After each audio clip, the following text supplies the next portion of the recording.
Titan नतीजे थोड़े से अनुमान से कम दिख रहे हैं, खासतौर से ऑपरेशनल फ्रंट पर। मार्जिन हमारी उम्मीद थी 10% के आसपास आएंगे, आए 9.5% के आसपास। उसके अलावा नंबर्स इनलाइन है ब्रॉडली, रेवेन्यू के लिहाज से ग्रोथ ठीक नजर आ रही है, बाकी ऑपरेशनल फ्रंट पर थोड़े कमजोर। इसी समूह में टाटा पावर की अगर बात करें, जो जैसे नंबर्स यहाँ पर आए हैं, हमारे अनुमान से कम रेवेन्यू में बढ़त देखने को मिली है। ऑपरेशनल परफॉर्मेंस भी देखें तो यहाँ पर हालांकि 39% की मजबूती आई है, मार्जिन बढ़कर आया है जो कि हमारे अनुमान से बेहतर है, और मुनाफा भी हमारे अनुमान से कुछ बेहतर ही आया है। ओके, मैक्स फाइनेंशियल कमजोर नतीजे दिख रहे हैं, जहां पर टोटल रेवेन्यू 27% घटकर आया, तो मुनाफे में भी रही है करीबन 59% की कमी। मेट्रोपोलिस ने अनुमान से कमजोर नतीजे पेश किए हैं। आय 11% बढ़ी है, लेकिन हमारे अनुमान से कुछ कम। ऑपरेशनल परफॉर्मेंस में 11% की बढ़त दर्ज हुई है।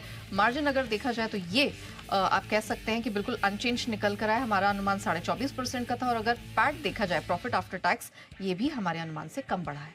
टोरेंट पावर ने नतीजे ठीक पेश किए, जहां आय और कामकाजी मुनाफा हल्का बढ़कर आया है। मार्जिन में इंप्रूवमेंट है, करीबन 0.5% का। मुनाफा 30% बढ़कर। तिलक नगर इंडस्ट्रीज मजबूत ऑपरेशनल परफॉर्मेंस यहाँ देखने को मिली है। एबिटा पे नजर डालें, 17% की मजबूती यहाँ से आई है। हाँ, आय जरूर गिरी है, लेकिन मार्जिन का आंकड़ा देखें या मुनाफा देखें, पैट देखें, तो यहाँ मजबूती। वहीं इंडिया ग्लाइकॉल्स की बात करें तो मजबूत नतीजे इन्होंने भी पेश किए। 8% आय बढ़ी है, 21% ऑपरेशनल परफॉर्मेंस में मजबूती, मार्जिन और पैट दोनों में मजबूती दिखी।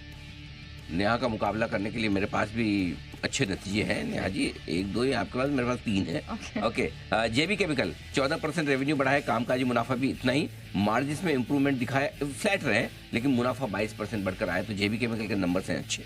लेमन ट्री यहाँ भी नंबर्स काफी बढ़िया है, 22% आय बढ़ी है, कामकाजी मुनाफा 30% बढ़कर आया है। मार्जिन 52% तक जाते हुए दिखे, और मुनाफे में 82% के दमदार बढ़त। अच्छे नंबर्स इसके भी आपको नजर आएंगे। ये है दमदार रिजल्ट। ग्लोबल हेल्थ स्थिर नतीजे यहाँ पर भी निकल के आए में 13% की बढ़त दिखी, ऑपरेशनल परफॉर्मेंस भी 10% बढ़ा है। ओके, IEX यहाँ पर मंथली वॉल्यूम जो है वो 16% बढ़कर आया है, और डोमेस्टिक वॉल्यूम्स में 9% की बढ़त रही है, और RVNL को मिला है एक 404 करोड़ रुपए का ऑर्डर भी। ओके,